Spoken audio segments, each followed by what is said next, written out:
Imagine doing everything society told you to do. You studied hard, you stayed out of trouble, you graduated, you found a full-time job, and somehow you're still broke.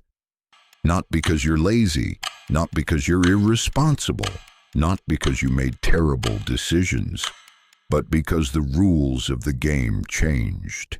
And nobody told you. For millions of young people across America, this isn't just a feeling, it's reality. Generation Z is entering adulthood at one of the most expensive times in modern history. Rent is higher, food is more expensive, cars cost more, insurance costs more. And for many people, wages simply haven't kept up. A lot of older generations look at Gen Z and say the same thing. Stop buying coffee. Stop ordering food. Work harder. But what if that's not the real problem? What if Gen Z isn't poor because they spend too much? What if they're poor because the entire economic system became harder to survive in? For decades, the formula was simple. Get a degree, get a job, work hard, buy a house, build a family, retire comfortably. That promise worked for millions of people. But for Gen Z, something changed. Today, many young adults are doing everything right, yet they're falling further behind. Rent is rising, food costs more, cars are more expensive, insurance keeps going up, healthcare is becoming harder to afford, and wages, they simply haven't kept up. That's why so many young people feel stuck, not because they're failing, because survival itself became more expensive. And before we continue, the job market is changing faster than most people realize. And in the next videos, we'll show you exactly what skills are becoming more valuable than a degree. So if you want to stay ahead instead of falling behind, consider subscribing. Now let's talk about what actually happened. The biggest problem isn't coffee, it isn't Netflix, it isn't avocado toast. The real problem is that the price of assets exploded. Houses became more expensive, land became more expensive, education became more expensive, while salaries grew much more slowly.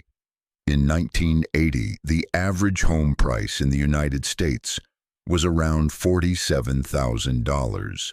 Today, in many areas, that number is well over $400,000. Housing prices exploded, but incomes didn't. Imagine running on a treadmill. Every year you run faster. Every year you work harder. Every year you gain more experience. Yet the finish line keeps moving further away. That's exactly how millions of young people feel today. And then came another problem. Debt, student loans, credit card debt, car payments.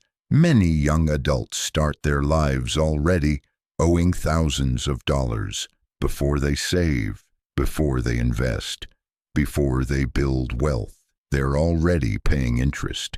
Before they move forward, they're already behind.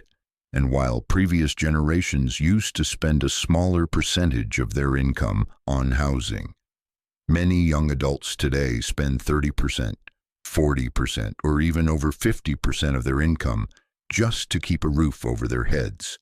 Think about that. Half your paycheck, gone. Before food, before transportation, before savings, before investing, before living. And that's why so many people feel trapped. Not because they're lazy, not because they're stupid, not because they're making terrible decisions, because the math has changed, the economy changed. But here's the part nobody talks about. Gen Z isn't powerless. Yes, the economy is harder. Yes, housing is expensive. Yes, inflation has hurt millions of people. But understanding the problem is the first step towards solving it.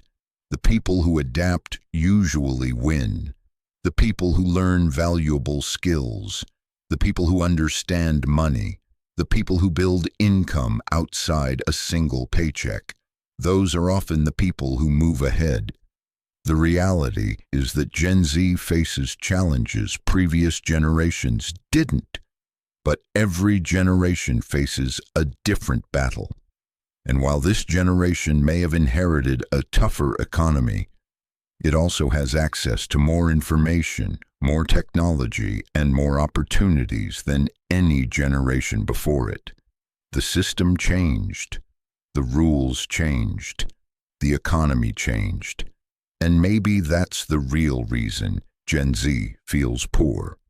Not because they're working less, but because they're playing a completely different game, and the people who understand that game first may be the ones who finally get ahead.